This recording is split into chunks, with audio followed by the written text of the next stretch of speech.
우리 개념을 이제 들어갈 거예요. 자, 개념 가는데, 자, 어디에서부터 시작하냐면, 첫 번째, 과학의 탐구에서부터 시작을 합니다. 생명과학의 탐구. 자, 이 탐구라고 하는 건, 이런 거예요. 생명현상을 연구하는 방법인데, 원래는 이 부분 자체가, 이 내용 자체가 워낙 간단한 내용이기 때문에 그냥 스킵을 할 수도 있어요. 넘어갈 수도 있다는 얘기예요. 근데 중요한 건 뭐냐면, 기본적으로 생명과학을 공부하는 데 있어서 이 탐구 내용을 정리하지 않으면, 기본적인 실험 문제라든지, 실험 내용을 이해하는데 어려워요. 어렵기 때문에 이 내용을 제가 전달하는 거고, 경우에 따라서는 탐구에 관한 내용 문제가 아주 선택지의 일부에 끼어 들어가서 나올 수도 있기 때문에 가능성 좀 희박하지만 내용을 좀 정리하는 겁니다. 자, 들어갈게요. 자, 저희가 이제 생물을 공부하는데 첫 번째, 자, 어떻게 가냐면 생명과학의 탐구라고 이야기합니다. 생명과학의 탐구. 자, 생명과학의 탐구는 자, 어떤 식으로 생명현상을 연구하는지 뭐 그런 부분을 정리하는 거예요. 자, 여기에서 이제 두 가지만 제가 말씀을 드릴게요. 자, 교재 나온 내용은 뭐 그대로 있기 때문에 자, 저희가 이제 귀납적인 방법이 있어요. 귀납법. 그 다음에 연역적인 방법이 있습니다. 연역법이라고 얘기해요. 그럼 귀납법과 연역적인 방법의 차이가 뭐냐? 이 귀납적인 방법은요, 관찰 주제를 선정합니다. 그래서 나는 관찰을 통해서 일반화된 결론을 유도해요. 일반화된 결론을 유도해요. 이게 바로 귀납법이에요. 관찰 사실을 기반으로 일반화된 결론을 유도한다. 경우에 따라서 이런 경우는 실험이 불가한 경우, 이런 경우 적용이 됩니다. 생명과학의 탐구 방법 중에 귀납적인 탐구 방법이 적용되는 사례가 없지 않아요. 그죠? 어떤 분들은 생명과학의 탐구는 무조건 100% 연역적이다 이렇게만 보시는데 연역적이라고 하는 건 실험을 통해서 일반화시키는 방법이에요. 무엇을요? 결론을요. 근데 귀납적인 방법 또한 마찬가지 생명과학의 탐구 방법 중에 하나예요. 예를 들면 저희가 1665년 로버트 훅이 현미경을 가지고 동물과 식물 그룹을 관찰을 했죠. 관찰 결과 가장 기본 단위가 뭐가 나왔죠? 세포가 나왔죠. 그래서 생각하기를 생명체를 구성하는 기본 단위가 세포라고 생각을 했죠. 뭐 한 거예요, 지금? 관찰 결과를 통해서 결론을 냈죠. 맞습니까? 생명과학의 탐구 방법 중에 귀납법 자체가 적용이 안 되는 게 아니란 말이에요. 적용이 돼요. 자, 그 다음 두 번째 이제 연역적인 탐구 방법을 가시는데 비교적 연역적인 탐구 방법은 생명과학의 연구 방법에서는 가장 일반적인 방법이에요. 비중이 제일 높고요. 얘는 실험을 통해서 일반화하는데 하나만 차이점을 이야기하면 연역적인 탐구 방법은 두 가지 면에서 귀납적인 방법과 차이점이 있습니다. 첫 번째는 가설을 설정한다는 거고 두 번째는 변인을 통제한다는 거예요. 죄송합니다. 변인 통제 대조 실험입니다. 가설을 설정한다는 거고 두 번째는 대조 실험을 한다는 거예요. 자, 그래서 요걸 이제 저희가 정리를 좀 할 거예요. 귀납법은 여기까지 됐고요. 더 이상 할 게 없어요. 연역적인 방법을 중점적으로 설명을 하겠습니다. 자, 일단 칠판을 좀 지우고 갈 텐데 자, 여기에서부터 시작을 할게요. 제가 다시 한번 말씀을 드리지만 이 연역적인 탐구 방법들은 생명과학의 어떤 실험들을 저희가 공부하는 데 있어서도 밑바탕이 되기 때문에 반드시 한 번은 정리가 되셔야 한다는 거예요. 자, 그럼 어떻게 갈 거냐면 자, 이렇게 가죠. 여기에서부터 시작할게요. 연역적인 탐구 과정의 단계를 기억하셔야 됩니다. 첫 번째, 단계를 기억하신다. 그 다음 두 번째는 대조 실험에 대한 개념을 아셔야 되고 가설에 대한 개념을 아셔야 돼요. 그죠?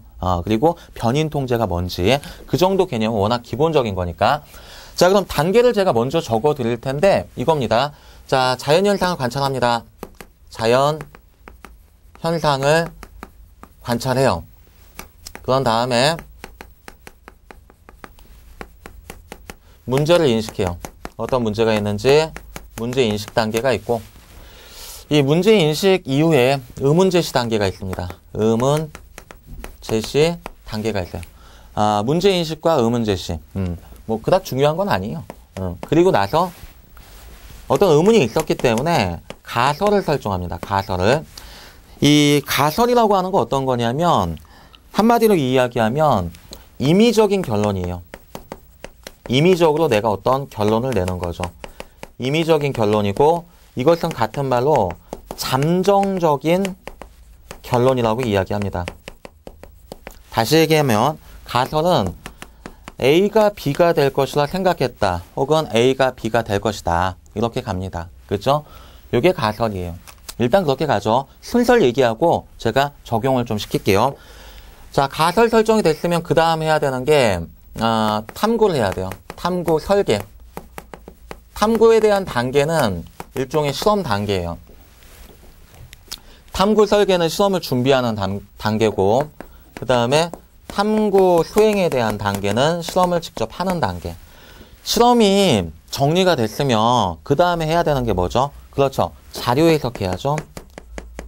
자료 해석에 대한 단계가 있고 그리고 마지막에 이 결론을 내는 단계가 있겠죠.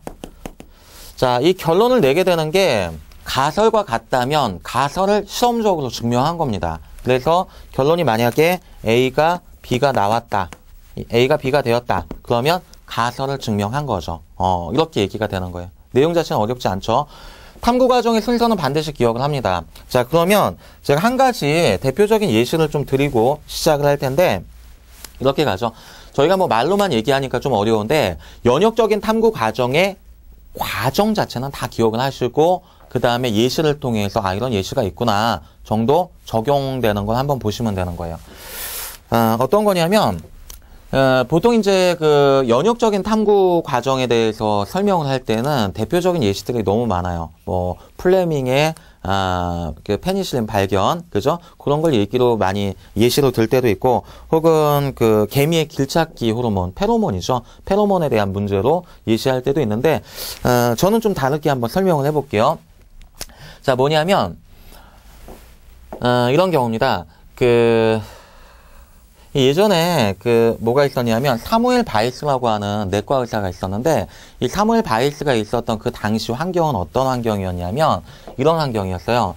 그 병원에서 이 A병동이 있고 또 B병동이 이와 같이 있는데 A병동과 B병동이 있죠. 근데 두 개 병동에서 산부인과예요. 산부인과인데 당시에는 산욕열로 인한 산모의 사망률이 높았어요. 그러니까 출산 시 산욕열이 뭔지는 몰라도 돼요. 산욕열로 인한 산모의 사망률이 높았단 말이에요. 근데 좀 특이했던 사실은 A병동의 산모의 그 사망률이 15% 정도가 됐고요. B병동의 산모의 사망률이 21% 정도가 나왔어요. 그래서 사무엘 바이스가 어떤 생각을 했냐면 야, 이거 같은 병원인데 왜 병동의 차이에 따라서 사망률의 차이가 있냐. 뭐 한 거죠? 문제를 인식하고 의문을 제시한 거죠. 왜 그럴까? 여기에는 왜라는 요소가 개입을 한 거예요. Why? 자, 그래서 생각을 해본 거예요. A병동과 B병동의 차이가 뭐냐? 일단 차이가 뭐냐? 집중을 했겠죠. 그러다 보니까 이 B병동의 이 B병동 지하에 뭐가 있었냐면 해부학 실습실이 있었단 말이에요. 해부 실습실. 근데 당시에는 소독에 대한 개념이 없었어요. 그래서 그 출산 시에 저희가 칼이죠. 칼을 들면은 뭐 여기에서 사용했던 칼도 올라와요. 네, 그렇죠? 그러다 보니까 사무엘 바이스는 어떤 생각을 했냐면 혹시 해부 실습실에서 사용이 되었던 메스, 다시 얘기하면 소독되지 않은 메스라고 가정을 한 거예요. 소독되지 않은 메스가 산모의 사망률에 영향을 미치지 않을까. 맞죠? 그렇게 생각을 한 거예요. 그래서 어떻게 했냐면 이거를 임의의 다른 장소, 이걸 C라고 하는 장소라고 얘기할게요. C병동 뭐 이렇게도 얘기하는데 자, 이와 같이 새로운 병동으로 저희가 이제 옮깁니다. 그래서 의료진이나 뭐 이런 환경은 그리고 다른 장비들은 다 동일하게. 근데 당시에는 생명윤리에 대한 개념이 없었기 때문에 이게 가능했던 거예요. 지금 이러면 난리 나죠. 근데 자, 어떻게 했냐면 거의 비교적 상황을 좀 유지하기 위해서 두 집단을 나눠요. A 집단, B 집단. 그래서 50명은 그리고 50명, 100명, 100명에서 50명은 그냥 그대로 아무것도 처리하지 않는 거죠. 대조한 거예요. 그래서 뭐냐면 의료진이나 뭐 이런 건 장비들은 다 동일한데 비병동에만 뭘 처리했냐면은 해부학 실습실에서 쓰던 메스를 이용을 했어요. 메스. 그랬더니 A그룹과 B그룹이었죠. A그룹과 B그룹의 사망률의 차이가 생겼죠. 어떻게요? 아까하고 여기 보시면 동일한 차이가 생긴 거예요. 이걸 보고 결국에 결과적으로 봤을 때 해부 실습실에서 사용하던 소독되지 않은 메스가 산모의 사망률에 영향을 미쳤다라고 생각을 한 거죠. 지금 뭐 한 거죠, 제가? 예, 맞습니다. 과학의 탐구 과정, 연역적인 탐구 방법론에 그 예시를 그냥 제가 한번 들어본 거예요.